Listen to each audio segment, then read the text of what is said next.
बिस्मिल्लाहिर्रहमानिर्रहीम एंड अस्सलाम वालेकुम एवरीवन। कैसे हैं आप सब? खुश हैं? अल्लाह पाक आपको खुश रखे, आबाद रखे, ऐसे हंसता मुस्कुराता रखे। My name is Rifa Jahan. Today I am here with another lecture video. Welcome back to my YouTube channel learning with Rifa Jahan. So today the topic of our discussion is again the continuity of the previous topic. हमने phylum Arthropoda को start किया हुआ था, उसका जो आज सब topic discuss करना that is general organization of Arthropoda. Basically आज भी हम कुछ जनरल करेक्टर्स ही डिस्कस करेंगे। वो कौन से करेक्टर्स होंगे देख लेते हैं। ये हमारी मेन स्लाइड है आज की लेक्चर वीडियो की। यहाँ कुछ करेक्टर्स हैं जो हमने देखना है। जनरल ऑर्गेनाइजेशन की बात करें तो हमने इनमें फर्स्ट पॉइंट को देखना है that is peak of evolution.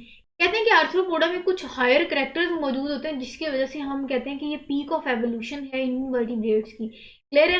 देख लेते हैं कौन से जनरल कैरेक्टर्स हैं जो इनको पीक ऑफ इन्वर्टिब्रेट एवोल्यूशन में प्लेस कर होता है। नंबर वन, इनके पास बायलेटरल सिमेट्री होती है। मैंने बताया बार बार, बायलेटरल सिमेट्री ऐसी सिमेट्री होती है कि अगर हम इनके मेंबर्स को ऊपर से नीचे तक एक प्लेन में कट करें तो वो टू इक्वल पार्ट्स में डिवाइड होंगे और वो जो दोनों इक्वल पार्ट होंगे वो एक दूसरे का मिरर इमेज होंगे। उसके बाद ये ट्रिप्लोब्लास्टिक एनिमल्स होते हैं क्योंकि इनके 3 बॉडी लेयर्स मौजूद होती हैं, एक्टोडर्म, एंडोडर्म एंड मेसोडर्म। और ये सिलोमिक कैविटी रखते हैं, हमने पीछे भी डिटेल से डिस्कस किया था इनके कैरेक्टर्स में। और इनके पास कुछ ऑर्गन सिस्टम्स मौजूद होते हैं, हमने पीछे भी रेस्पिरेटरी सिस्टम देखा, एक्सक्रीटरी सिस्टम देखा और हमने उसके सर्कुलेटरी सिस्टम देखा। काफी सारे सिस्टम जो है वो इसमें आ जाते हैं। तो कहते हैं कि ये जो मेन कैरेक्टर्स हैं इन कैरेक्टर्स की वजह से माना ये जाता है कि जो आर्थ्रोपोडा है ये पीक ऑफ इन्वर्टिब्रेट्स एवोल्यूशन पे माना जाता है। अब नेक्स्ट हमने कहना है कि इनमें ना एक और मेन अचीवमेंट आई है, वो ये है कि इनके पास काइटेनियस एक्सोस्केलेटन होता है और लोकोमोटरी इनके पास मैकेनिज्म होते हैं। अब हमने इनके बेसिकली एक्सोस्केलेटन की डिटेल डिस्कस करनी है और इनका जो लोकोमोटरी मैकेनिज्म है वो डिटेल से डिस्कस करना है। फर्स्ट पॉइंट इस कहते हैं कि इनके पास ना कुछ काइटेनियस एक्सोस्केलेटन मौजूद होते हैं। अब वो काइटेनियस एक्सोस्केलेटन की डिटेल हम आगे फर्दर देखेंगे। लोकोमोटरी मैकेनिज्म की बात करें, कहते हैं कि इनमें काफी सारे लोकोमोशन के मैकेनिज्म होते हैं। कुछ जो है वो वॉक कर सकते हैं, कुछ स्विम करते हैं और कुछ जो है इनके मेंबर्स उड़ते हैं। उसके बाद ज्वाइंटेड अपेंडेजेस की डिटेल देखते हैं। कहते हैं कि ज्वाइंटेड अपेंडेजेस जो सब ग्रुप्स फाइलम में हमने पीछे अभी क्लासेस में डिस्कस किया, जो हमने सब ग्रुप डिस्कस किया था ना फाइलम आर्थ्रोपोडा में, उनमें हमने काफी सारे कैरेक्टर्स देखे थे। कहते हैं कि उनमें डिफरेंट अपेंडेजेस में डिफरेंट फंक्शन होते हैं। इवन कुछ में तो हमने डिस्कस किया था कि अपेंडेजेस ही नहीं होती। ठीक है, तो ये अपेंडेजेस वाला पॉइंट हमने देख लिया। अब हमने इंपॉर्टेंस ऑफ काइटन डिटेल से डिस्कस करना है। काइटन की बात करें, कहते हैं काइटन जो है वो नॉन लिविंग होता है, नॉन सेलुलर होता है।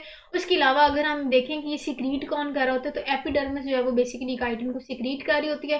काइटन की अगर हम कंपोजिशन की बात करें तो ये पॉलीसेक्राइड से मिलकर बनी होती है। ये आउटसाइड द बॉडी बनती है। आउटसाइड द बॉडी बनने के बाद इसकी नेचर की बात करें तो ये वैक्सी लेयर बनाती है। कहते हैं कि कुछ आर्थ्रोपोड में ये काइटन जो है वो सॉफ्ट होती है, फ्लेक्सिबल होती है और कुछ आर्थ्रोपोड में ये हार्ड अपीयरेंस दे रही होती है। समझ आ गई? नेक्स्ट देखते हैं इनके कुछ पॉइंट। वो ये है कि कहते हैं कि स्केलेटन की बात करें तो स्केलेटन जो है वो प्रोटेक्शन में भी हेल्प कर रहा होता है। उसके अलावा हमने पीछे भी कहा था कि स्केलेटन के साथ मसल्स ने अटैच होना होता है, जॉइंटेड लिम्स ने अटैच होना होता है, जिसके बाद उसको वो मूवमेंट में हेल्प कर रहे होते हैं। क्लियर हो गया?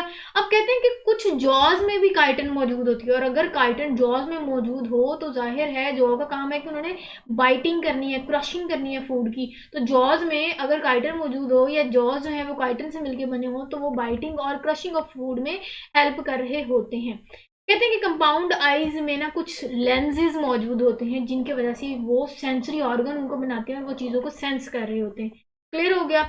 कहते हैं कि ये जो कंपाउंड आईज है बेसिकली इनको हम कॉपुलेटिंग ऑर्गन भी बोलते हैं और ऑर्गन ऑफ डिफेंस। मतलब कि अगर इनके करीब कोई चीज़ आता है, कंपाउंड आईज या एंटीना उसको सेंस करती है। वो आगे कोई भी चीज़ अगर इनके करीब आए तो उनको डिटेक्ट करने के बाद ये डिफेंसिव हो जाते हैं और ये डिफेंस करते हैं अपना। और यही वजह है कि उस किसी भी चीज़ का उसको करीब आने से पहले ये भाग जाते हैं। तो ये जो कंपाउंड आइज हैं ये बेसिकली ऑर्गन ऑफ डिफेंस भी माना जाता है।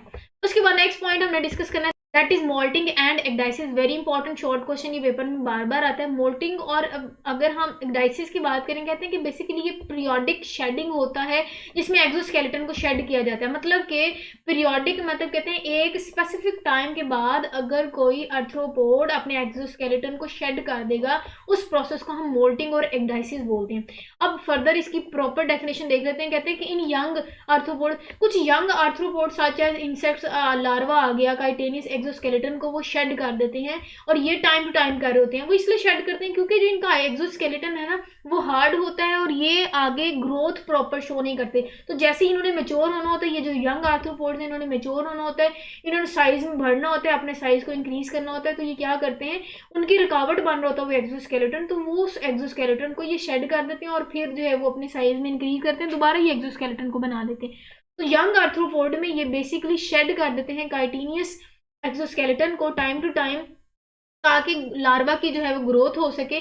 ये वो पीरियोडिक शेडिंग करते हैं, मतलब एक खास टाइम पीरियड के बाद ये कार्य होते हैं, इसी वजह से हम इसको पीरियोडिक शेडिंग ऑफ एक्सोस्केलेटन, जिसको हम मोल्टिंग और एक्डाइसिस भी बोलते हैं। आई होप आपको ये समझ आ गया होगा। नेक्स्ट देखते हैं, दैट इज कहते हैं कि एक्सोस्केलेटन जो कि काइटिन से मिलकर बना होता है उसकी इतनी इंपॉर्टेंस है कि अगर ये किसी भी हैबिटेट में रह रहे होते हैं तो उनको वो सक्सेसफुली उस हैबिटेट में रहने के लिए हेल्प कर रहे होते हैं। क्लियर हो गया, एक्सोस्केलेटन जो है वो इनको हेल्प करता है किसी भी इन्वायरमेंट में रहने के लिए।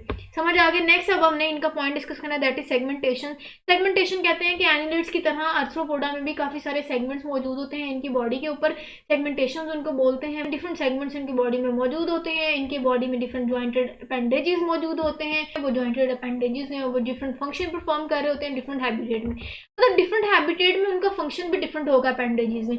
कुछ को वो कुछ किसी हैबिटेट में उनका फंक्शन कुछ और होगा, किसी हैबिटेट में उनका फंक्शन कुछ और होगा। तो ये जो अपेंडेजेस का फंक्शन है ये बेसिकली हैबिटेट पे डिपेंड कर रहा होता है, जैसा हैबिटेट होगा जैसा इन्वायरमेंट होगा वो उस हिसाब से उनसे जो है वो काम ले रहे होते हैं। सेगमेंटेशन वाला पॉइंट समझ आ गया। नेक्स्ट जो है वो कहते हैं कि ज्वाइंटेड अपेंडेजेस जो है उनको लोकोमोशन, ऑफेंस और डिफेंस में भी हेल्प कर रहे होते हैं। इवन अपेंडेजेस जो है वो रिप्रोडक्शन में भी इनको हेल्प कर रहे होते हैं।